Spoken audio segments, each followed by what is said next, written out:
Hello and welcome to Positive Fandom.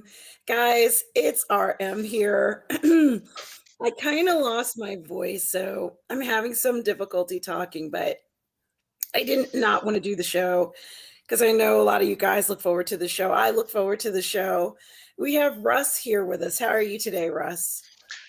Slightly hungover. I went out with my nephew last night, and I used to drink quite a lot, and now I hardly drink at all because I'm an old man.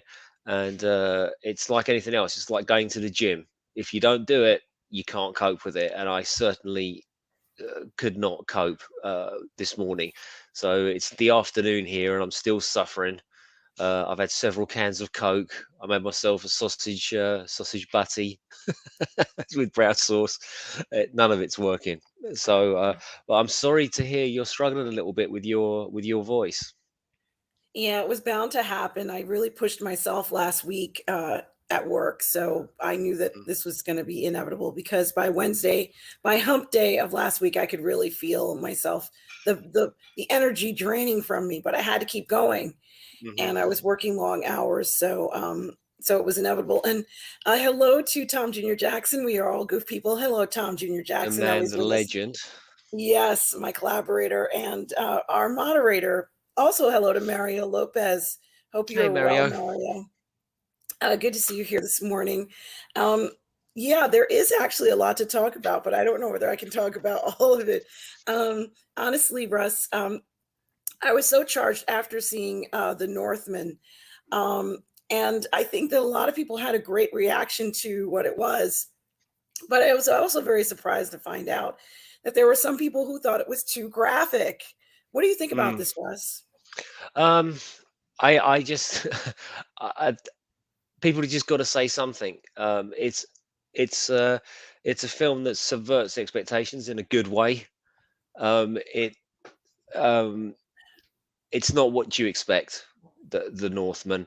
And I listened to several reviews on it now, and, the one thing that I didn't think of that was presented was how the events at the beginning of the film are perceived through the eyes of a child, and how a child perceives events will not, or perhaps will not, be the full story of what actually was going on, because a child is going to see it from a child's point of view.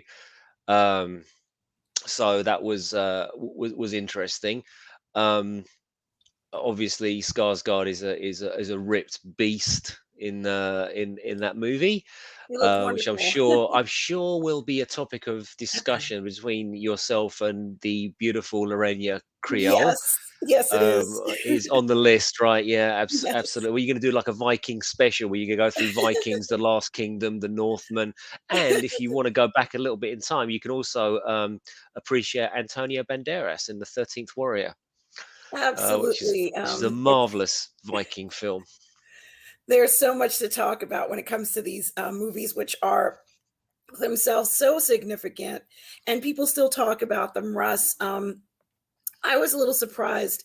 I felt that The Northman was maybe one of the best movies we've gotten in a few years. And, for there to be any criticism of it at all, perhaps could be some of the writing of it. But overall, this was such a well made film. And I just have to say that, this is what we go to the movies for. This is why we make movies, are movies like The Northman, Mm, because it represents so much in using the cinema, using video, using this medium, between the story and the visualizations of everything, even the kind of these dream sequences, or if you'd like to call them, like a vision quest part, Visions, yeah.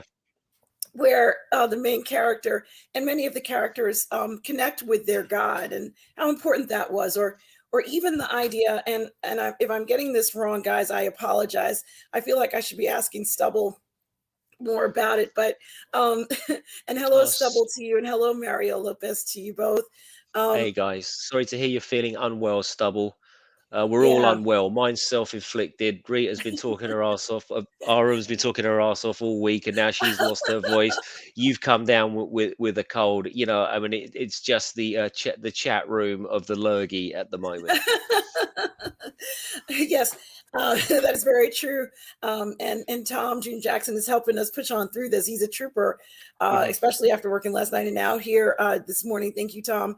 I have to say that something that I really enjoyed about it was the idea of, well, representing individuals the way, the best accurate or best level of accuracy we could represent them by.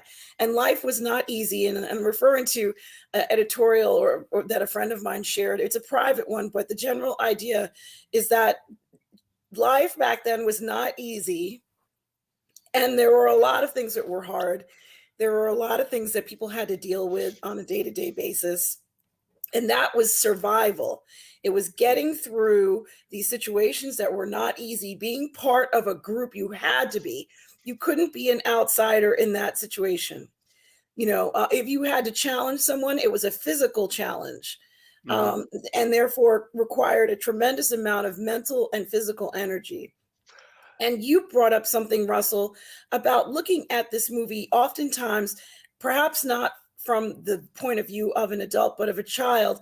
And we can all relate to the idea of the fascination of what goes on and how we idolize, of course, our parents. Hello, Ash Chase. How are Hey, you Ash. today?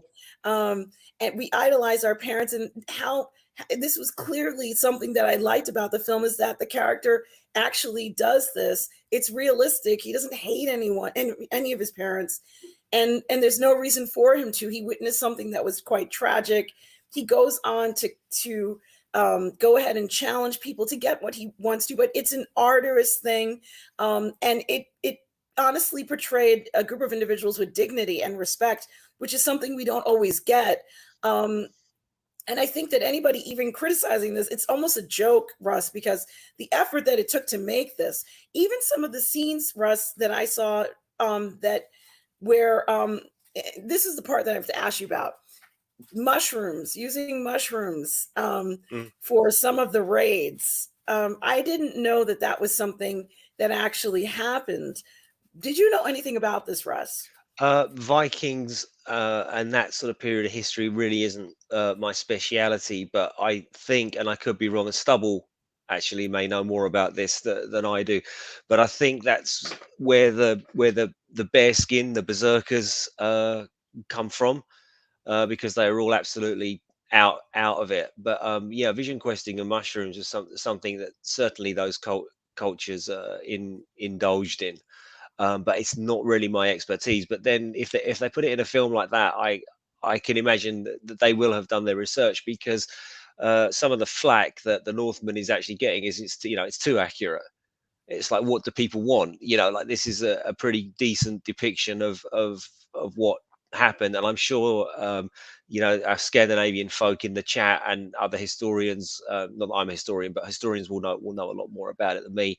um, I'm a little bit annoyed that it's drawn flack. Here we go. What Stubble saying? The Northman was one of the many Viking sagas I read as a youth come alive. In a time when they were written, the Northman was a very good moral character. From a modern lens, the morality becomes ambiguous.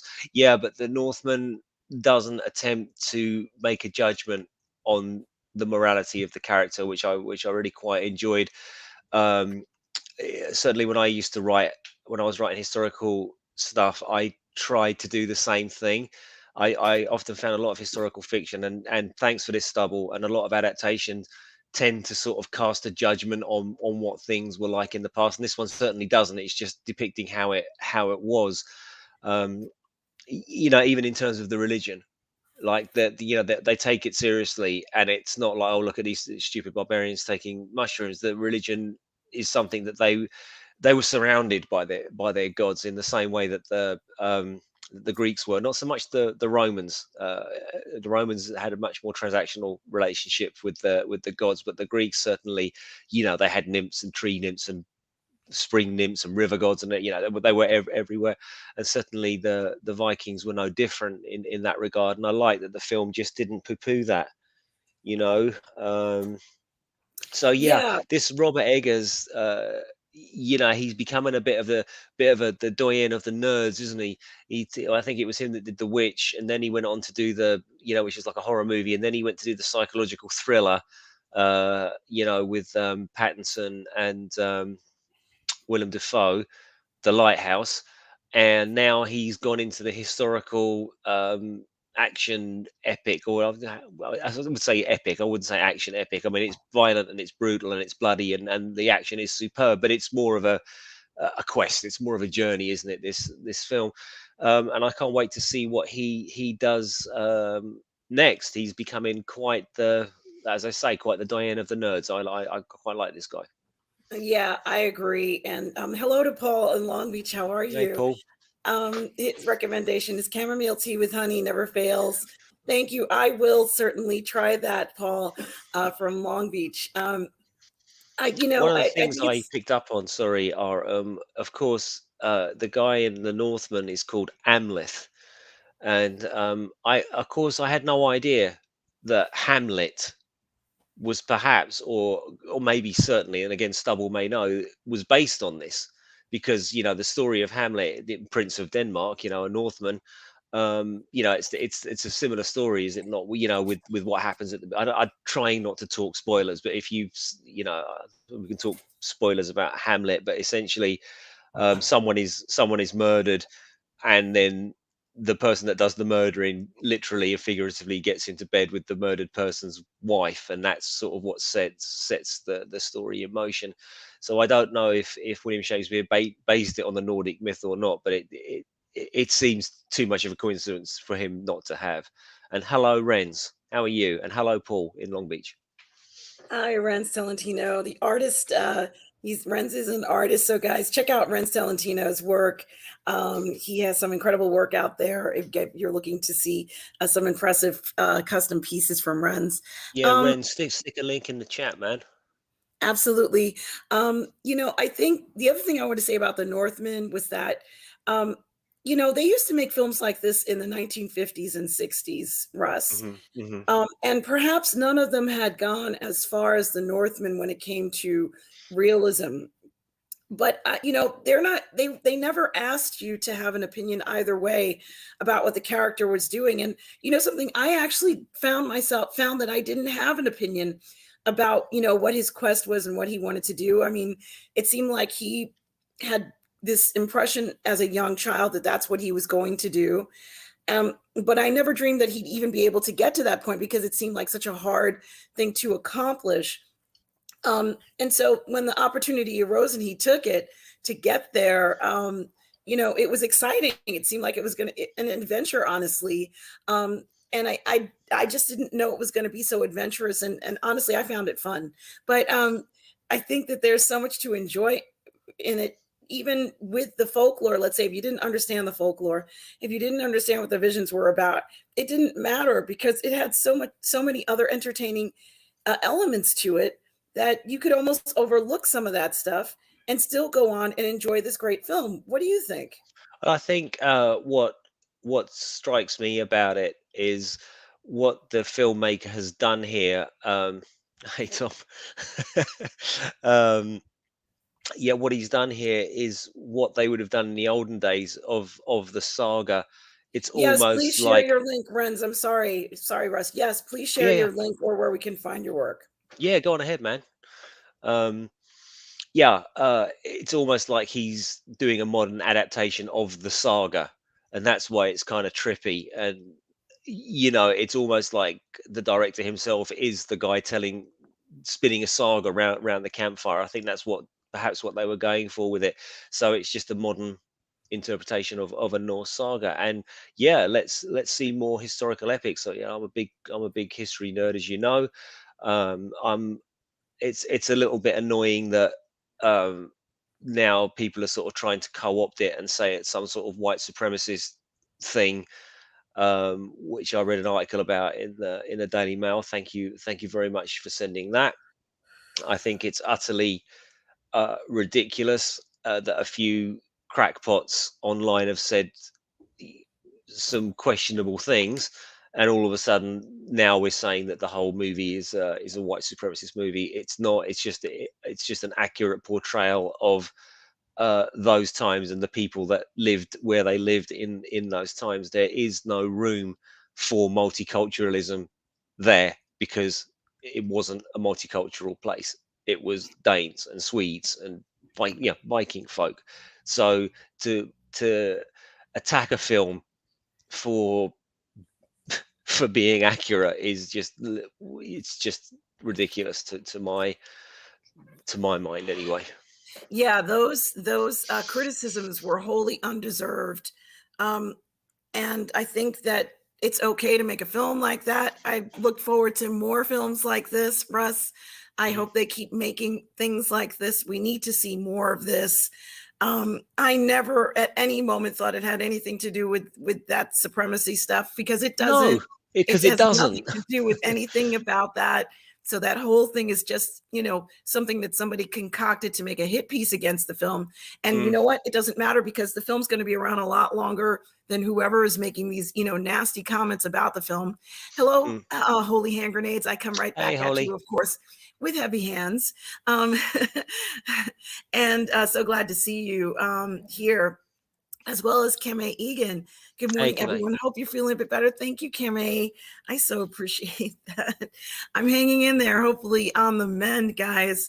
But I think that if the Northman is telling us anything, is that people need to have more respect for other people's cultures. Oh, Hey, thanks, hi. MJ. Hi, MJ. Okay.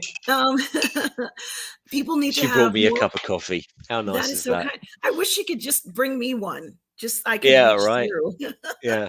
um, I think it's really, really, in my opinion, showing that we need to have more respect for other cultures. And this really needs to be something that has to be addressed in Mm, opposed to trying to find the fault in it when there is none.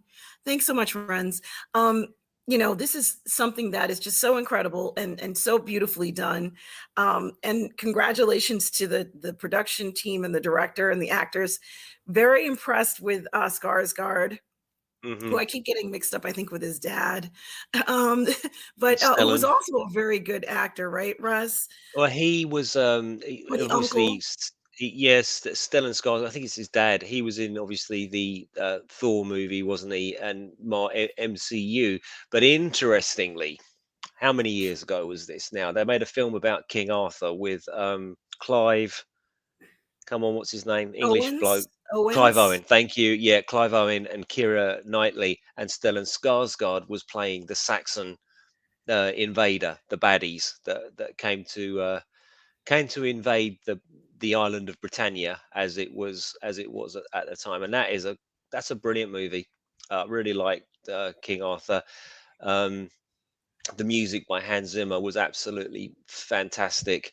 Yeah, a great film, and it's something that you picked up on earlier on. I'll address this in just a sec, Stubble.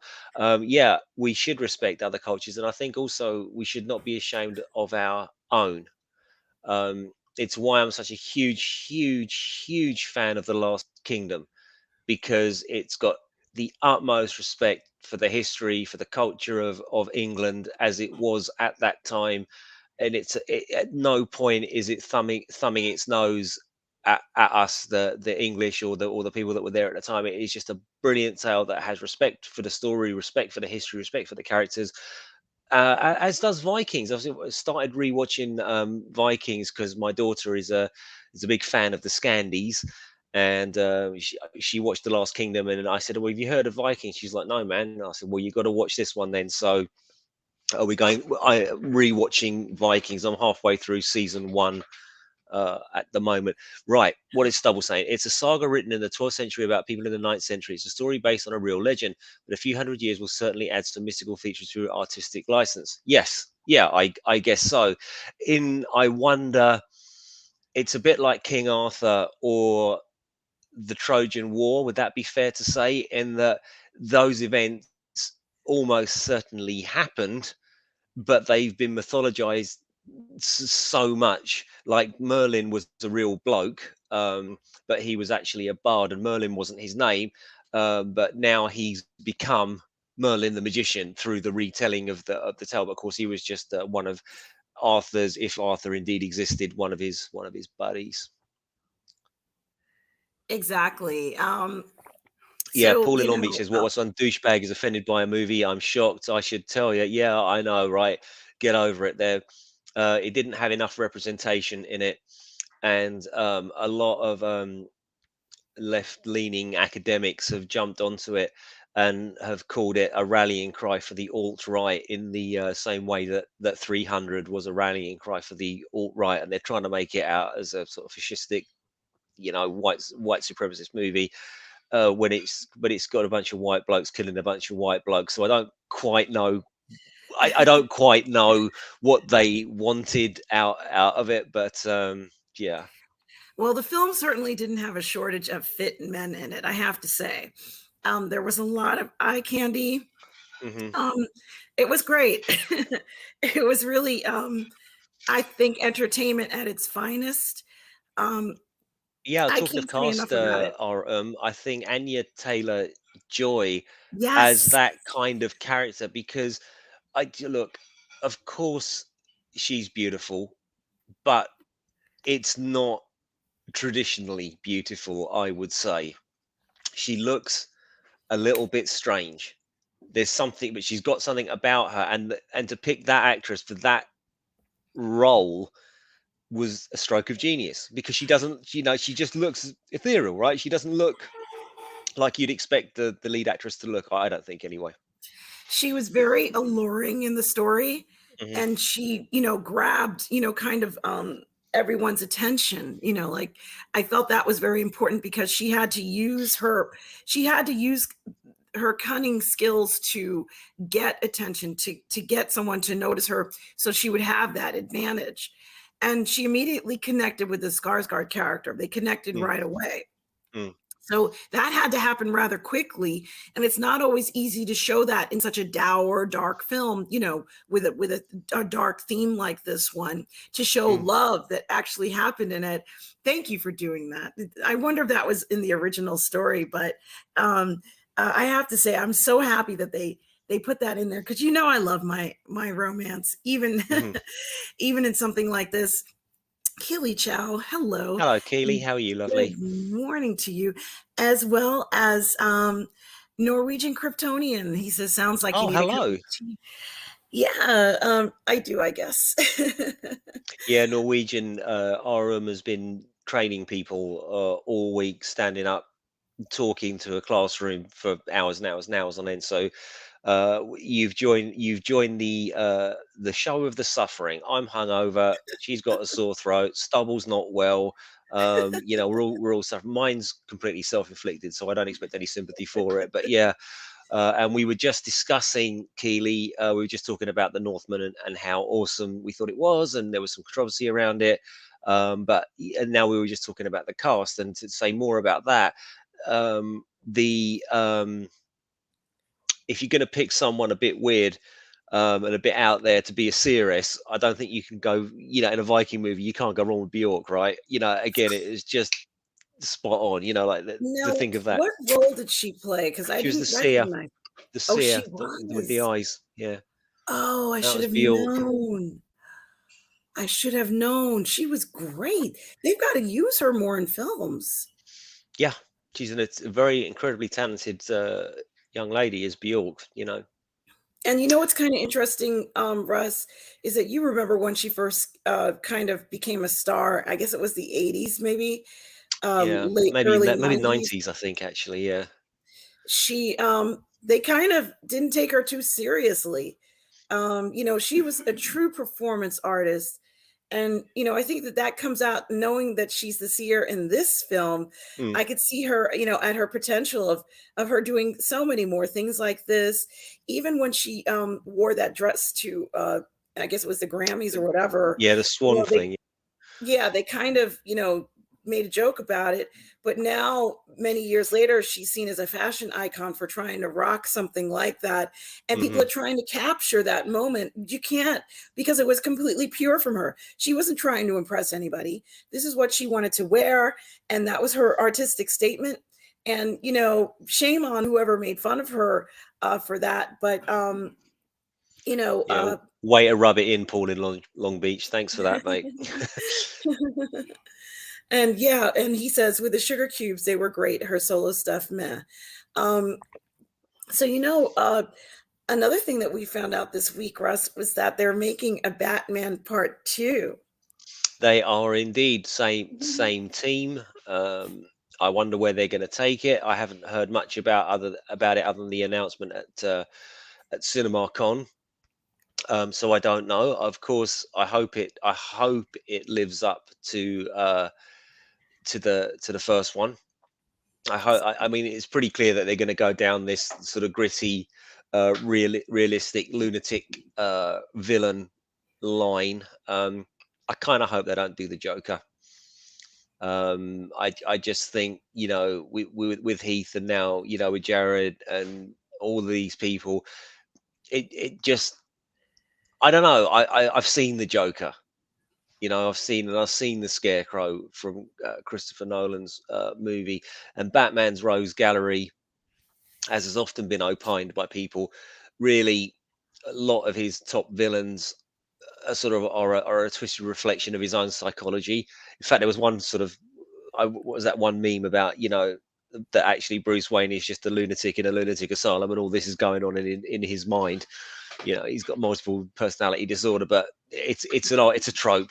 Um, and I hope that they play into the more psychological parts of it, and I'm sure they will. I mean, the first one was absolutely fantastic, but yeah, we don't know what's happening at all now with DC as a film brand. We spoke about this last week. There's rumors that they might make a Marvel, studios like a DC Studios and have that set up. We don't know what's happening with the TV shows. I just literally just read that Legends of Tomorrow has been cancelled.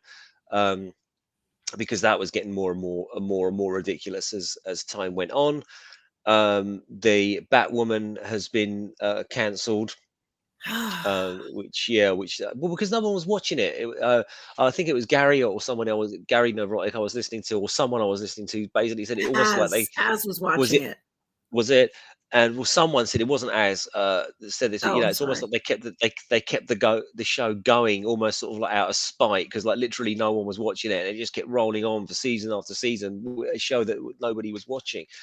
um Oh, here's Kamei. She says, "I'm with you, Russ. I don't want the Joker again. It's time for some new villain blood or expand on the Catwoman Batman relationship." I think they will, Kamei. I mean, we spoke about this, and I, when the movie first came out, and I was pretty happy that that relationship was the ice was broken on it, but it wasn't really consummated. It wasn't a real, they weren't a couple at the end of the film, but there's an obvious attraction there. And I love the last shot where they're on the motorbikes, with each other, and then the motorbikes sort of go their separate ways. I really quite like that. But yeah, Kamei, I reckon, you know, I mean, Zoe Kravitz, absolutely. They all smashed it in that movie. It was a brilliant, brilliant film. I'm sure they'll go back into it. But yeah, I'm with you. We speak with one tongue on this one. Joker's kind of been done to death, and I'm kind of hoping that Jared Leto gets his chance to shine.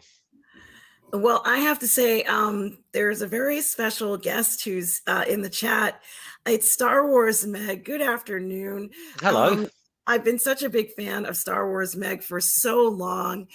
She's a fantastic YouTuber, documentarian of Yes. Star Wars, and I am such a big fan of yours, Meg. Thank you so much for stopping by. We are so happy to see you here this morning. I know that you're excited for May the 4th and Star Wars Celebration and all this good Star Wars stuff. Guys, check out Star Wars Meg if you haven't already for all the updates, all the things you need to know, interviews, speculations. She even makes music that's Star Wars themed. Guys, you won't regret going to Star Wars Meg on her channel. And thank you so much for stopping by. I so appreciate it. I hope you're having a great day, Star Wars Meg. I've got a Star Wars Meg story, actually, because I'm not the hugest Star Wars fan.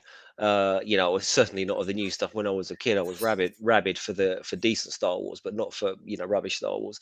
But I was listening to something about it. Um, Oh, Star Wars Meg says, "I'm a huge fan of your Sunday streams. Thank You're the you best." so much. Yes, she is. She absolutely is. Anyway, I was listening to this thing and it finished. I was in the shower, and that's how I was naked at the time I discovered Star Wars Meg. So she was like next on my on next thing to play on the YouTube list, and yeah, I've been a fan ever since. So thank you, Star Wars Meg, for all the great work that you do. It keeps tens and tens and tens of thousand people entertained. You are a true legend amongst the YouTubers. Thank you so much. Absolutely, she certainly is, and it's such a pleasure to see you as always. Um, Paul in Long Beach says, "Can we maybe get a little less rain in Gotham?" Yeah, it's like Manchester, isn't it? Well, actually, well, they filmed it in Glasgow, didn't they? So probably was raining. Uh, oh, thank you so much. Thank you. And I think it's very interesting, when we talk about that. Of course, there is so much coming up in Star Wars. We're talking about Batman, but you can't Mhm. ignore the fact that Star Wars has a lot coming up. Just even in this month, it is the 1st of May. So rabbit, rabbit, rabbit. But certainly, there is going to be so much coming out. In regards to shows upcoming. Guys, Tom put the link in there for Star Wars Meg. And she also has a fantastic Patreon that I'm a member of. So you might want to consider that as well. Mm. But I have to say that there's a lot of expectation with the OB series coming up, with the Ahsoka series, the OB series. The countdown has started, Russ. It's going to start on Yeah, when does it launch? I think it starts on either the 25th or the 27th. I think they moved it to the 27th to coincide with Star Wars Celebration on a Mm. Friday. So there's so much anticipation about this series. Just recently, and it's probably from Star Wars Meg's announcement, I think they were talking about certain scenes that were confirmed. Oh, it was Palpatine, something about Palpatine on there. And so, guys, Mhm. check out Star Wars Meg's channel. She has all the updates that you'll ever need, as well as some incredible things that she does where she looks like other characters. It's really just a full representation of Star Wars universe in a whole. So definitely check it out. I listen to it every day. And but I think that a lot of people are also, it's going to be the first time that we're getting Celebration in a few years, Mm. and people are starting to go back to cons, and we're seeing a lot of this stuff. Russ, it's a very exciting time to be a fan right now, because we were able to go to these things, and we've waited a few years for Celebration. Mhm. It's happening, so have no fear. They're not going to cancel it. At least I don't think they will. It's a go ahead. Things are kind of changing quite a bit when it comes to this. Are we going to see that reflected in the theaters, Russ? Because some people were complaining that Batman only made $748,000 million, but I think that's a lot of money, Russ. What do you think? Yeah, I think there's an expectation on it on superhero movies that they have to make $1 billion, or they're some kind of failure. I couldn't tell. Yeah, Tom's pointing out they filmed it in Liverpool as well. Yeah, no, I did. I did know that because Mr. H was talking about that. He actually used somebody was working on the movie. Um, yeah, there's an expectation of superhero movies that they must make $1 million or $1 billion, or they're a complete failure. I don't know what the budget of the Batman was, but I'm sure that if they've greenlit a sequel, then it obviously made them a hell of a lot of money. Um, and yeah, it was a brilliant film. I gave it a 10 out of 10. All right, it had the one cringe line in it, but one cringe line doesn't, it could have ruined the movie, I suppose. But if you can just edit it out of your brain, um, yeah, it was a great film, and I can't wait to see the next one. Hey, Outcasts! Outcasts did a brilliant interview on their channel the other day, and now I'm blanking on the guy's name. He's an English actor, really famous guy, and I cannot remember his name. But the interview was absolutely fantastic. So go check out Outcast Creative. It was a great show. Really well done. Loved Yes, it. and good morning to you, Outcast Creative. It's always great to see you here in the chat for sure. Always enjoy your streams and productions that you have on your channel. Guys, go ahead and check out the Outcast Creative YouTube channel for sure. Phil Um, Davis, that was it. Thank you so Phil much for Davis that. interview. Yeah. And there's a lot of other things too to think about in regards to these movies and where it's going. Um, the Arcane season 2 is coming out now. This is uh, an animated series that I Hmm. reviewed with Dieter, but it's been actually quite a very successful one. And Hmm. I was a huge fan of it. And it's based on League of Legends. And now come to find out that they're going to be doing the part 2 because they left it at a cliffhanger. It would really have been a shame to have seen, 8 or 9 episodes and not find out what happens next. But Mm. um, I think that this was maybe one of the best outside animations. When I say outside, I mean foreign animation. I think it Hmm. was made by a French company. It just looked so fantastic. Recently at the Oscars, there was an Oscar recipient who said that animation is film. Animation is film now. Yeah, I, What do you think about that? I couldn't agree more, especially that the way that our technology is increasing. It's almost like the Terminator Rise of the Machines at the moment. It seems to be increasing at a geometric rate, and to say animation is film is the same to say that comics are literature. There are graphic novels out there that are classed as literature, and they should be, and it's the same with animated movies. I mean, I'm a huge fan of the DC animated universe. If there's one thing that will unite all DC fans, whether you're a Snyder hater or a Snyder bro or whatever it happens to be, we can all agree that the DCAU, you know, is absolutely fantastic. And it certainly, even so, we can talk about Batman the animated series, Superman animated series, Justice League Unlimited, and all of those shows were, in the 90s and 2000, sorry, in the 2000s, were absolutely fantastic.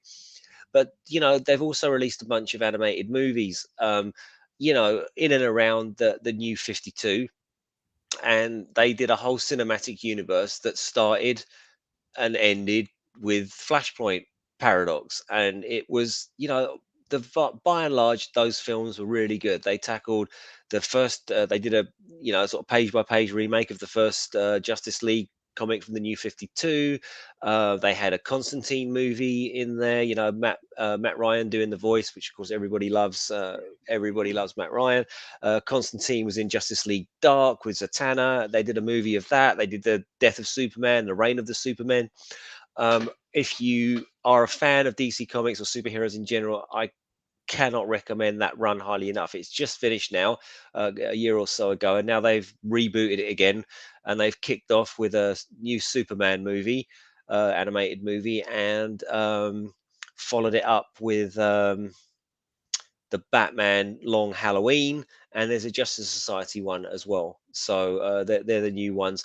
I have to say, I preferred the Tuckerverse ones, the New 52 ones. These ones I'm taking a little bit of time to get used to it, but the Long Halloween one was really really great. Yeah, because I do love a DC animated. Yeah, absolutely. Yeah, and I think that they're taking the animation to a higher level now. And Mm, for a long time, people kept talking about how video games were kind of playing a role or taking more of a role in the cinematic experience because of these sequences that they have in them. And, perhaps there was a lot of truth to that. But certainly, animation has come more to the forefront for a lot of IPs and, has also been suggested for many IPs as well. For example, Firefly, which was a science fiction series that I watched and enjoyed it many years ago. mhm. Uh, they made a movie, and now that it's several years later, people don't necessarily want the characters to be changed or new ones. And one of the stars in the show had suggested it would make a great animated series. And I'm like, yeah, it probably would make a good animated series. But Yeah. this is something that I think it's just such a different approach when it comes to what you're going to put in those animated series, and they do take time, maybe longer, Russ, from what we're seeing, in some cases longer than making a live action film. Yeah, okay, it's a hell of a lot of work that goes into it. I remember the Firefly thing because that was cancelled after one season, wasn't it? And there was a huge fan outcry make a movie or continue the show, and then they made the movie and everybody downloaded it. The movie didn't make any money, and that was the end of it. It's literally sort of the fans kind of sabotage their own movie with that one. I think the same thing happened with Dread. Actually, I think that was a really pirated film, Judge Dredd, with Carl Urban in it. And hello, Mikey. Um, and that was such a great film, Judge Dredd, with Carl Urban. I absolutely love that movie. That really hardcore industrial synthwave soundtrack, and the sort of look of it was shot in South Africa. That sort of like oversaturated, bleached, or sorry, undersaturated, bleached out look to the place. It was absolutely fantastic. I really loved it. But yes, to answer your question, yeah, I think animation is as much as I said, an art form. If you're going to say it's film, then you've got to say that comics are literature or graphic novels are literature. I couldn't agree more. Absolutely. Renz, please send me your link in Facebook. My name is it's Remo. Um, I'm going to send you a message. So just please send me the link. I'm writing it now. Um, so I can get it, and then I'll send it to Tom, who will post it. Wicked. So we can post it for you, okay, Renz? I'm sorry. I know sometimes it stops if you have a hyperlink. It won't allow you to post it if you're not a moderator. So I apologize about that, but we'll get it on there, Renz, Hmm. for you. Um, Oh, okay, and right. I see. Yeah. yeah, and Paul in Long Beach says, speaking of which, Professor X in the yellow hover chair, I can't wait. Yes, and I'm assuming was that in a trailer or was that in What If? What iteration was that in? Yeah, let us know, Paul. Because I didn't watch Um, the What If show, I must say. yes, and the Outcast Creative says that Firefly was great. It really was. Mm. Um, ooh, Um, and Lugnut6. Hi, Lugnut6. So happy to see you here. Hey, it's a dynamic duo of joy and happiness in movies. It is great to see you, Lugnuts. Thank you so much. We do appreciate you Thanks being so much, here. mate. Yes, and Renz, I'm sending the link to Tom Jr. Jackson now. Um, and I think he'll get it. And he should be able to. Yeah. Okay. So, Tom, can you please post our Renz's link in the chat? I sent it to you via Facebook Messenger. I'm a little fidgety today because I have a little muscle soreness. But Mike Alito, it's always good to see you here. And there's your link. Um, Paul in Long Beach is talking about. Can't wait to see Mom. I'm wondering if that's a movie or whether he's seeing a family member. So I think it's um, multiverse of madness, right? yeah. Doctor Strange, because that's coming out soon, I think, actually. Doctor, May 4th or 5th. yeah, there we go. It'll be another smash, I'm sure. Lugnuts here says, and again, the best part of waking up is saying hello, and higher to the rockin' Russ. Hey, metal, love it. Good morning to you. Well, it's afternoon here, but good morning to you, mate. Um, what else we got? Outcast Creator says, I really rate Urban's Dread. He should be in a TV series. I hear that has ground to a halt. Yeah, it has. I think it's to do. It's a rights issue. It's much like the Conan situation where somebody owns one bit and somebody owns the other bit, and they can't seem to get it together. But Urban's a bit like Henry Cavill in this regard. He keeps saying he wants to be Judge Dredd again, and like nobody sort of seems to be coming up with anything for these guys. But yeah, Urban was absolutely fantastic. I mean, look, he's great in The Boys, isn't he? But for me, yeah, Judge the Dread movie absolutely righted the wrongs of the 90s Sylvester Stallone one, which now, if you look back on it, is not as well. It is as bad as you remember, but it's good fun. That movie, like it's.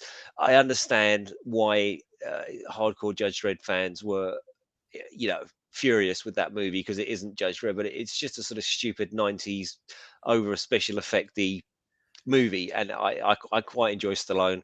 I quite enjoy Armando Sante overacting in that film, and Max von Sydow. I mean, it's good, it's good fun, but of course it's cheesy and silly in a way that Dread was absolutely just top drawer.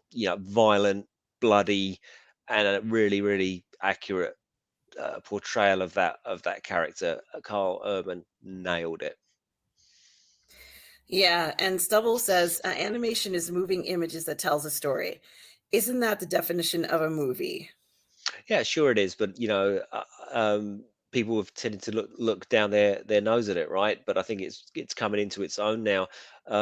This started really in the '80s, didn't it? With the Japanese stuff coming over to to our side of the world, to the West. I remember one of my mates got hold of a pirate copy of Akira and all this sort of thing, was it the 80s or the 90s? I can't remember. But you could they weren't easily get holdable, but somebody could always get these really weird Japanese things, and they were totally out there. So, but yeah, this Arcane apparently is excellent. I haven't actually seen it. Because as I say, I'm rewatching Vikings at the moment, so there's only so much time and only one Russ and so many shows to watch, right? But from everything that I've heard from the YouTubers that I watch and listen to and follow, um, that apparently it's top draw. So yeah, I'll try and check it out. Yeah, it is something else, and we finally have Renz Tolentino's Instagram page posted up there, guys. So if you want to see some amazing art, check out Renz Tolentino's Instagram page. I promise you, you won't be disappointed. Mark Mitchell is here. Hello, Oh, Mark hey, Mitchell. Mark. It's always great to see you here in the chat. And the Outcast Creative says, if I could write, direct a Judge Dredd movie, I'd do Judge Death. The series, though, has so much scope, so many good stories, and the final sixth, seventh season would be the Apocalypse War, rather timely topical. Yeah, let's not go there, Outcasts. Yeah, Judge Death was a good one. I dug out some old graphic novels the other day, and I found because my daughter is was helping some kid at her school, with extra reading, and she hit on this idea of like showing him graphic novels because she thought that might be more interesting to a younger mind. So I gave her the Judge Dredd ver- versus Batman versus Judge Death one. I remember that was a really, really good comic. So yeah, good call. Absolutely. Mike Alito says, now there's two guys I'd love to see in the same movie, Cavill and Urban. Okay, Agreed. well let's stunt cast this quickly. What movie could they be in? What would it be? If it was Superman, who would Carl Urban be? Oh I no. don't know. What superhero would what could he be? Do you know what? Do you know what I'd actually like to see them in? I'd actually like to see them do something set in the Napoleonic War, like a naval Lord Nelson, what's the novel character? Horatio Hornblower, that kind Yes, of thing. yes. Something like that. That'd be awesome. What was the one? Russell Crowe did it as well. Oh, a Master and Commander? But yeah, something like that. I'd love to see them do something like that. That would be sick. It's been 20 years since that film, right? I don't say that. Really? I can't believe that. Hasn't it? Yeah, it must be. It must be. He At made least it 15 maybe. not long after he made Gladiator, I think. Yeah, it's a great movie, Gladiator, one of my And favorites. some of the people who were in Lord of the Rings were in that film, right, Russ? Which one, Gladiator or Master Master and of Command? Commander. The only people I can remember in it are Russell Crowe. I think Paul Bettany was in it as well. Um, no, I can't. I couldn't tell you. Well, it certainly could be remade, or they could do the rest of the books. I think there's a series of books it's based on, right?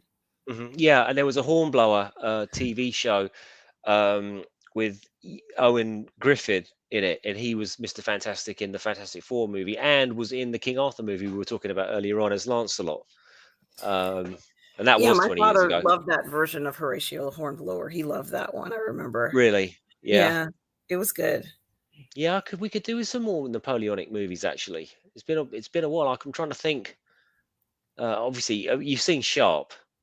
Yes. Oh, yeah, Yeah, Sharp's Rifles, Sharp's Sharp's Legions Eagle and all that sort of thing. with Yeah, yeah, Sean yeah. Bean. Yeah. Swooning over sexy Sean Bean in the Yeah. 90s, right? Yeah. Yeah, I love that show. I really did like it. It was brilliant. It was amazing. That could be remade because I think that one is, you know, at least 15 years now. Um, the Would love to Outcast see her. Creative. Oh, sorry, you go Yes. ahead. Go ahead. No, it's okay. With Batwoman now getting Freddy Cougared by the CW network, what's the future look like for DC franchises that still remain on the CW network? Well, I think like nuts that they are going to. I'm leaning out of my camera. Sorry. It's They are. The DC is doing now what Marvel was doing. You know, they're just recouping all of their stuff back, aren't they? They're taking it off of competitor platforms and competitor networks or semi-competitor networks, and that DC are going to put all their stuff on HBO Max, right? That's that's gonna. And I think maybe the CW stuff's kind of run its course, and if it ends with Superman and Lois, then it's certainly going to end on a high, because that has been consistently good Superman entertainment in a world bereft of the legend that is Henry Cavill as Superman. Tyler Hoechlin is a really good Superman. He's not obviously Henry Cavill, but I like to pretend in my mind, that this version of Superman is the Christopher Reeves slash oh god, what's his name? Superman Returns actor. He's in Legends of Tomorrow. His name's gone out of my mind. Anyway, that guy is like him as an older man now in his sort of 40s. Oh god, I can't believe I can't think of his name. It's completely gone. Yeah, so I just like to think it's set in that universe. It probably isn't, but that's what it is in my head canon anyway. And the Outcast creator says Akira was in 1992, I think. Wow. Yeah, it was a long time ago when I saw it. Oh, my mate Donald Lug is the king in Vikings. We should be having on the channel before the end of the year. Brilliant. Yeah, Donald's a fine actor, a fine, fine, fine actor. Did some other stuff, because I recognise his name not only from Vikings, and I just can't think of it now. I'm not having a good day. I'm not on top form today. I was I'm not on partying top last night. form either, guys. Mm. So I Brandon Routh, apologize. thank you, Kamei. Yeah, Brandon Routh, thank you, Kamei, and thank you, Tom. Yeah. Um, Lorraine's here. She's dropping by to lurk and listen. She's driving at the moment. Hi, Lorraine, Lorena. I must say that I listened to your show with our about Jason Momoa the other day, and I thoroughly your toxic masculinity show thoroughly enjoyed it. It was the perfect length, because I was saying to our off chat, if you like, when we were talking on the phone the other day, that I put it on as I walked down to the local Tesco's to buy my dinner, listened to it as I was buying the stuff from Tesco's, walked home, got home, cooked my dinner, all the while the podcast was going on. As I finished my dinner, the podcast had ended. So it was like chef's kiss, perfect timing for me. So thank you for that show. I really enjoyed it. Well, we're glad you like the show, guys. Please do check out on Lorena's channel our Toxic Male Appreciation Show. We certainly would like you to see it. I think you'll enjoy it. It's a new twist. We believe in supporting men out there. So that's the basis and the real heart of the show. And Lorena is a fantastic YouTuber and has been such a great friend and really such a big help to me while I'm starting out here on YouTube. I so appreciate her giving me support through everything. So thank you, Lorena. And I hope you had a good morning, Lorena, out there. I hope you're doing well. Yeah, Um, Brandon Routh mhm. was And Superman. yeah, and let's see. It's getting hard to talk. Okay, I'll do this one. Okay. I genuinely hope this is Norwegian Kryptonian. I genuinely hope Discovery does a hard reboot of the entire DC universe. Shine on. Yeah, Norwegian Kryptonian. It's sort of 50-50 at the moment, isn't it, as to what they're going to do? There's some of us that are hoping that the Snyderverse is going to be restored. There are others that can't bear Zack Snyder or anything to do with him, and do want this hard reboot. But I'm kind of with you as much as I want the Snyderverse to be restored, and I genuinely do.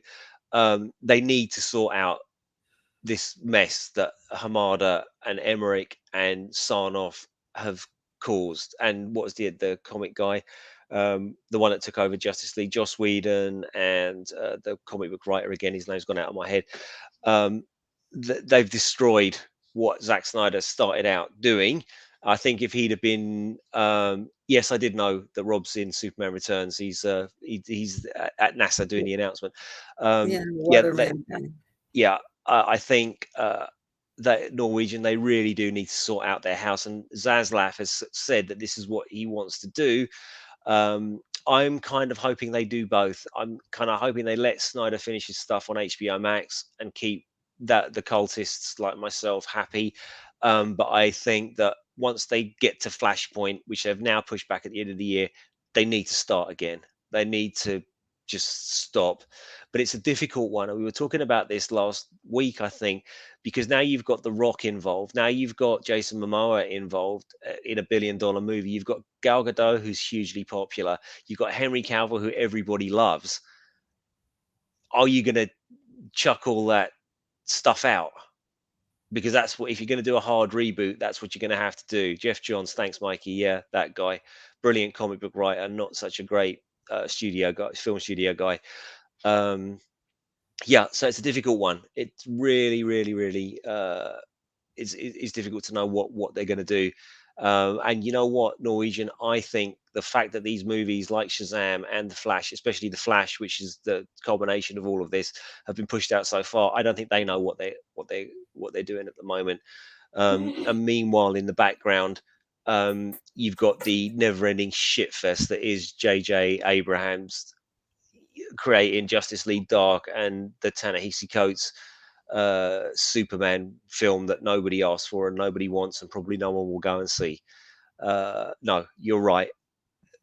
For me, please Snyderverse. For you, hard reboot. But I think we can both agree something has to be done because these properties are so valuable and so beloved, and it just seems like they've been very, very hit and miss. Yeah, so Holy Hand Grenade says DC Cinematic Universe is such a mess right now. It needs repairing. Hoping for the Snyderverse. Yeah, Snyder to be allowed to. Yeah, me too. Absolutely. I really hope so. But I I think we got to be realistic in the Snyder cult. You know, I think it's very, very 50-50 at the moment, and I just don't know which side Zaslav is going to come down on. But what gives people in the Snyderverse hope, if you like, is that all of the stuff that Snyder and Clay Staub and the actors and all these people that are in the movie, they've all been dropping these like hints and teases and Excalibur quotes. The Restore the Snyderverse stuff is coming out all the time. This is exactly what they did in the run up to the release of the Snyder Cut, and you'd have to think for them all to get together to play a huge prank on all of us that are so in love with this franchise would be cruel and unusual torture. So, but yeah, I just don't know. I just don't know at this point. Well, what's interesting is now that it's available on streaming, I'm wondering what the streaming frequency is, and I'm sure it's very, very high. But we don't Mm. have access to this information. Not being able to tell how often somebody plays a particular movie on a streaming service is kind of deleterious to not know. Mm. And we know it's got to be high because the physical media was just off the charts last year, Russ. It It was. was. It was. There was some controversy come out recently that the Batman was watched more in the first couple of days than the Snyderverse was, and all the Snyder Cut was, and all that sort of thing. But there's lies, damn lies, and statistics, right? Because that the time when the Snyderverse came out, it didn't have as many subscribers as it's got now, and it has many more subscribers because of the Snyder Cut. And they were trying to cover that up and say, oh no, it wasn't as successful as they thought it was. Um, you know, it, there is no real journalism online anymore, is there? When it comes to this stuff, all it is agenda and opinion, and that's fine. But what makes me leery about the Snyderverse is he's quite a divisive character. Like I've been on so many threads when we've been talking about how great we think this thing is or that thing is, and you just get a bunch of people coming attacking it for, they apparently don't care about it, but they care enough to come and invade your thread and tell you how stupid you are for liking it and what a terrible person Zack Snyder is and all this stuff. I don't know why, but I love it. But I'm incredibly biased, as I said, and I think everybody's entitled to their opinion. Well, I think it says something when you see that it has, like as I said before, I guess maybe the standard version and then the gray version. Mm, And people are watching the gray version. It's not by accident. people are enjoying these, iterations of the film because it's so good. And there is something to appreciate in each media. And I think we might be seeing things like that going forward in a lot of things. I know in Ghost of Tsushima, you can play this video game in the standard version, but they also have what they call a Kurosawa Kurosawa version. I've heard mode, of this. Yeah. and Um, that's very similar to the gray version that you see. Um, Justice is Grey. Yeah. yeah. So I think we're going to be seeing a lot more of this because people want to enjoy these experiences even longer. And, I'll go ahead and enjoy it like that. I was telling Rob last night, now that Spider-Man is streaming, Hmm. um, he wanted to know what our impressions of it were, after so much time. And I had said, I'm still enjoying it. In fact, I'm looking at the script that Tom sent to me from Deadline, and I'm Hmm. enjoying parts of the script like that. That hasn't really been a common occurrence for me to Mm. go ahead and look at a script and kind of enjoy certain scenes in it. And What I about the just think amazing script I sent you? Surely you enjoyed that. That was awesome, and you loved every single page of it. It was like literature, man. That was step above a screenplay. I rather feel. No, I'm joking. it was. It was a karate movie. Come on. Um, But hey, we've had a comment up here for a while from Lugnuts. I'll take it because I know you've got a sore throat. It's on his knees. Please, Hollywood, I beg of you, on the tombstone of Cecil B. DeMille, no more reboots of classic movies. I would tend to agree with you. Um, in the current climate of agenda-driven Hollywood content, yeah, absolutely. I don't want to see anything get shit all over by someone with a preachy message. That's not to say that all remakes are necessarily evil. I just think agenda-driven remakes are evil and should be stopped. Absolutely, but that would make me a totalitarian person. I'm not a totalitarian person, but I hate it when they take something that was once pure and brilliant and wonderful and then turn it into a soapbox for uh, issues that will be passe by the time the film has come out, and in 10 years everyone will have forgotten about it, and they will look back on this time and think, what the fuck were they thinking, frankly.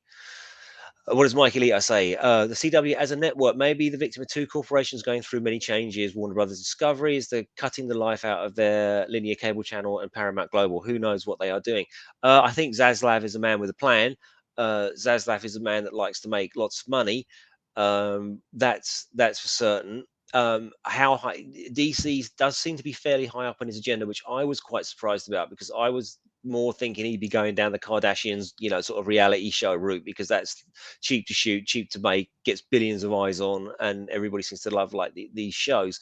But he has come out publicly and spoken about Batman versus Superman and epic movies, and he loves the Trinity, and he thinks that Superman has been wasted and all this. So he's making all the right noises. Uh, as far as DC fans are concerned, Warner Brothers as a whole, yeah, I think it's gonna have a shake up, but certainly, and I hope it's a good one. Snyderverse, regardless, whether they do that or not, I'll be devastated if they don't. But in a way, I know that what they will do is stop with all this JJ Abrahams nonsense, or I hope that they do, and just as Norwegian Kryptonian was saying, okay, if we're not doing Snyderverse, just stop it and let's just start again. Okay, because it was 10 years ago. And hello, Darth Plato. Darth Plato, I'm doing a lot of the talking today because Aram's got a very, very sore throat because she's been training people all week. So you have to listen to my dulcet, vaguely hungover tones this afternoon or this morning. Yes, Michael Leo says, let's not forget that James Mangold released a black and white cut of Logan on its DVD. Absolutely, and it was a film that really sort of lent itself to that style. In fact, that was an awesome movie. I've seen it. I've actually seen it a couple of times, and it was the perfect bookend to that phase of Marvel, if that was indeed a phase of Marvel or a Sony or whatever it was. But those X-Men pictures had their high points, had their low points.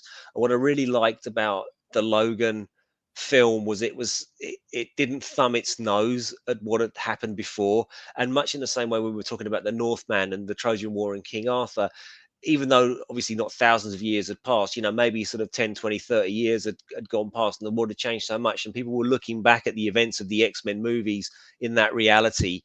These events had obviously happened, but they'd become mythologized. And, even Logan's looking at himself wearing the yellow spandex in a comic. And he says to the kid, no, it didn't happen like that. And I really quite love that it was respectful to its own past, and it acknowledged that those things happened, much in the same way that Rocky Balboa did, and Rambo. Indeed, Rambo, the John Rambo movie, I think came out in 2006. Even though the two 80s Rambo movies, well, they were all in the 80s, but Rambo 2 and 3 were bombastic and over the top. He didn't pretend like they didn't happen. Rambo, that happened to Rambo, and I really love that sort of that sense of continuity. And I thought, yeah, Logan did a brilliant job, and it was a brilliant way. Yeah, and they killed him. They killed him. It was the end of his story, and that was absolutely fantastic.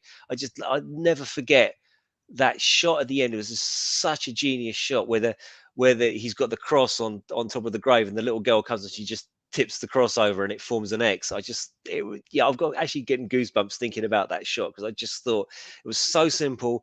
I didn't think of it. I just didn't see it coming. It was just a beautiful, genius way of ending that movie. Yeah. So Lugnut Luds says number here, 6. um, all right, not to warn about Discovery. Speaking for me, but I think all should agree. If I see the 90 Day Fiance, the motion picture, I'm tossing my steel popcorn bucket over the edge. I've got to say, actually, my girlfriend loves a reality TV show, and I'd never seen 90 Day Fiance. I got totally hooked on it, and Hoarders, and Intervention. So those are my three. But I did quite like 90 Day Fiance. Yes. Well, they're Sorry. saying that 90 Day Fiance marriages have a better success rate than others. So I don't know what's going on there, but maybe they hit on something. Maybe they did. Mikey Leo says he has a black and white setting on his 4K TV, just for when he gets in the mood to see a movie in black and white. Now you're making me wonder if I should watch Escape from New York in black and white. That'd be quite an interesting experience, I think. I can see going through the chat here. Ashley Chase loves Logan. Darth Plato says, yes, and we agree, Ashley. Logan may have been a good movie, but the story was horrible to me as a concept. That's interesting. I don't know why again, I have never really made mine Marvel, like in terms of comics and lore and things like that. So I, I can't argue with you. I'm not going to argue with you, because it's completely subjective. But for me, the way that the Logan character was developed throughout the highs and the lows of the X-Men movies, I just thought it was great. And I did like the concept where the days of their past had become semi mythologized, and he was sort of down and out, and he was dying slowly of the stuff that had been done to him. I thought it was awesome. Yes, and Holy Hand Grenade says, Stubble, any suggestions? I think an amazing Doom movie is possible. I don't know why they can't seem to But get it right. this is the perennial question, isn't it? Holy hand grenades. Why can't they get video game adaptations right? And I've always thought it's because everybody's gaming experience is different. For one, the game as you perceive it and have played it is not ever going to be the same as what it's going to be on the screen. The second part of that is, Hollywood in of itself, and Outcast will speak to this. It's a very conservative place. It seem to me, and they're very very very risk averse, and they are very hidebound in their attitudes. This is why you get so many homogenized movies that are all the same. Like I just did a rewrite of a movie that I wrote many many years ago, and it's been sitting with the one production company for many many many years. And I got my screenplay back, and it had so many rewrites done to it that it was just nothing, right? So I literally went from page one again, um, you know, and one of the notes I got back was they weren't sure if the main character or the daughter or someone wasn't likable enough. So there's still this uh, they'll have to be likable. And it's like, well, that doesn't need to be likable. You just need to sort of follow the story. Was my thing. So to your point here, holy hand grenades about a Doom movie and a video game adaptation as a whole.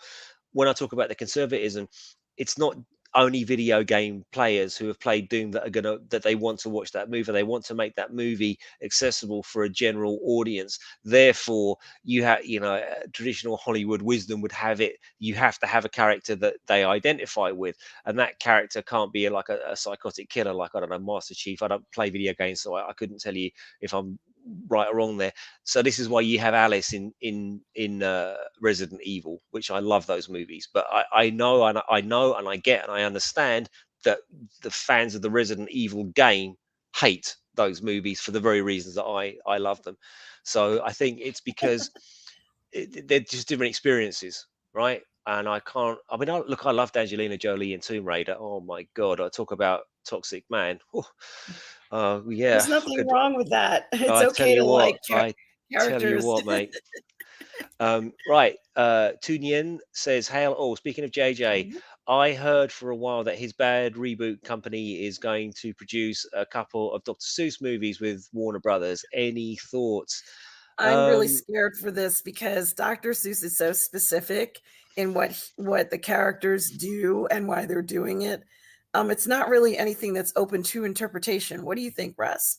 not really that familiar with Dr. Seuss. I remember reading it to Sam when some of it when she was little. Well, wasn't he banned recently? Anyway, wasn't he cancelled, Yeah, Dr. Seuss? yeah, for some reason, but it's a children's book. It shouldn't have been banned. There was no reason for it. I'm afraid, Tunien, I can't answer your question with any authority. I'm so sorry. I haven't heard. I don't know. I don't know. I apologize. Sorry, mate. Yeah. Is there anything else that you wanted to mention in today's Sunday brunch, Russ? No, I just want to catch up on a few of these chats because I can tell you're flagging, aren't you? So Holly Hand Grenades says, Yeah. thanks for your response, Russ. Made some good points. Thank you, Holly Hand Grenades. That means a lot to me. Darth Plato says, I want to see a real X-Men movie and roll call of the classic X-Men. I don't want to see just Wolverine and Xavier's old men waiting to die, where Logan is literally helping Charles to go to the bathroom. Yeah, I hear you. I would again say Darth Plato for that universe. I thought it was a great bookend. But no, absolutely. If you love these characters, you probably don't want to see that. Probably be a bit like me watching Superman and Lois, sort of wheeling each other around the retirement home. I hear you, I get it, but I did love the movie. Tom Junior Jackson, I'm Tun Yen sorry. says, up. I love the Green Eggs and Ham Show on Netflix. I haven't seen it, Tom. I don't know. Tun Yen says, I cannot imagine it'll be terrible for sure. I know, oh, the places you go is going to get made with JJ producing, so I have concerns of that. I want it to be a good adaptation. It probably won't be if it's JJ Abrams. The guy, now I have become JJ, destroyer of franchises. Like literally, I mean, when I heard that he got $500 million out of Warner Brothers, and he was going to remake Superman, my it went into my hands. And then when they announced what they were going to do with Superman, I just wanted to be sick in my own mouth. The guys that a very successful guy. I didn't mind his first Star Trek, but he then went on to ruin that franchise, ruin Star Wars, and he's going to go try ruin Superman for us now as well, and Justice League Dark and John Constantine. God damn, it's supposed to be positive fandom. Let's not talk about JJ. Okay, Ashley says Logan messed up the guys who were trying to steal his wheels. Never seen that X-Men movie before. Yeah, that was really good though. That was really violent. I couldn't get over it. It was so violent. I loved it. I loved it. Outcast Creative. Hey, vroom vroom. Check your email. Sent you a picture of Donald Lu from Vikings holding my novel at the studios in NYC when filming Gotham. I didn't know you'd Wow. written a novel. Can you? I don't know if you're able to share it in the chat. You should be able to put the titles in the chat, and people probably can go find out on Amazon.co.uk, probably Amazon.com as well. Yeah. So if you wanna plop those in there, Outcast, that'd be awesome. I will check them out myself. I was actually talking to MJ about writing another novel. Actually, I should probably do that. Lugnut says, rest your voice, or although very sensual, your husky voice. We need you in full hotness. Yes, we do, and she is hot. Like, aye. Thank So you. yeah, Tunien, the one Dr. Seuss property, we should handle well as other places you go. It was almost made with Seuss writing the script in the 90s, but it lapsed with rewrites, never getting made. Yeah, well, as I say, I'm not. I can't comment on Dr. Seuss. I don't know enough about it, mate. But it sounds like you're fully engaged, and I hope that you don't experience what so many franchise fans have experienced, of people coming along, taking your beloved franchise and just ruining it. So I hope that that doesn't happen. Outcast is a massive Dr. Seuss fan. He wants to write a comic biopic about him. He was cancelled because of some discovered cartoons which were fascist, racist. He did early in his career. Okay, were they fascist and racist? I don't know. Stubble says Holly Hand Grenade's example of movie to remake would be The League of Extraordinary Gentlemen. Yeah, I quite liked that one, even though it was dumb. Although it did cause Sean Connery to retire, it was so shit. But it's kind of a fun movie. The comic was really really good though. Um, Again, it was, we were talking about this last week, weren't we? It's with these characters that are now in the public domain. So literally anybody could do the League of Extraordinary Gentlemen. You could write it because all of those characters are public domain. So hit the keyboard, man. Dennis, hey Den. Anyone see Dr. Seuss Hellscape in YT? No, not me. I feel like I've got imposter syndrome on like a job interview, and people are asking me about this character. I just like shit. I don't know, man. I can't answer this one. So no, Dennis, I don't know. Yes, Lugnuts, the positive vibes are flowing indeed. Um, Yes. Outcast. And Important to say, Seuss did later admit he was misguided and apologise. Never apologise because that makes it worse. Apologised for this and made it his mission to produce stories thereafter promoting healing and friendship, etc. Okay, well then, you have to wonder why they tried to cancel him. Like, okay, I made a mistake. I'm really sorry. But that apparently isn't good enough for some people. I don't know. Darth Plato, Lee was an interesting concept of a movie, but it wasn't very good. I can't remember much about it. I just remember that I quite liked it. Even though it was kind of dumb. I just remember it was quite entertaining. But I could be misremembering it now, and it could be utterly shite. I think Lee could use a rewrite and would be fantastic. There's plenty of Mhm. actors who could play these roles. I think that, it really that could be something that needs to be remade. Um, With Henry Cavill and Carl Urban. yes, There you yes, go. There you yes. go. And Russ, where can people find you? Oh, I'm not really. I've got a Facebook page, but it's not a writer page. Right? It's just like me on Facebook. I hardly ever go on there. Here or you. I've got a website which is russellwhitfield.com, which is a billion years out of date. But my email address is on there. So if anyone wants to insult me some more, you can drop me a line at contact@russellwhitfield.com. But where can we find you? Well, you can always find me here on Positive Fandom. Usually on Monday nights, I'm streaming with Lorena Creel on Toxic Femininity. On Wednesdays and Thursdays, sometimes you could find me on the 1/6 Scale Network on either Say What or Uncivilized Scoundrels. On Friday afternoons at 12 p.m. Eastern, you can find me on Midnight's Edge with Tom and Andre. On Friday nights or Saturday nights, you can usually find me on the PGS with Robert Meyer Burnett. Streaming, you can also find some of my other shows on the PGS as well. And on Sunday mornings, just like today at 10:30 a.m., you can find me on my Sunday brunch show. Guys, hopefully I will be in better shape next week.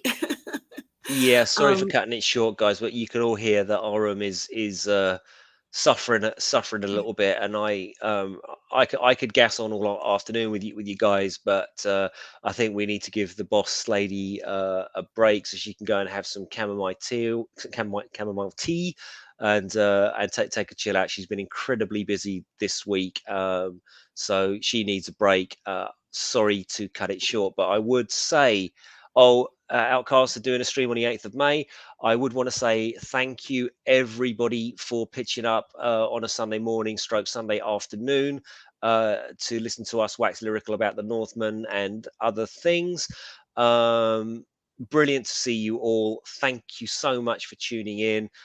Do follow each other, do help each other out. You know, Positive Fandom is all about promoting each other and our work. Outcast Creative do some brilliant work. Ren's, well, we've seen everyone's commenting on Ren's stuff. Check each other out. That's what we're here to do. Yes. And whatever, what is it? RM says at the end of every show, whatever else you do, be kind. Yes. Thank you, everybody, and Thanks, take guys. care.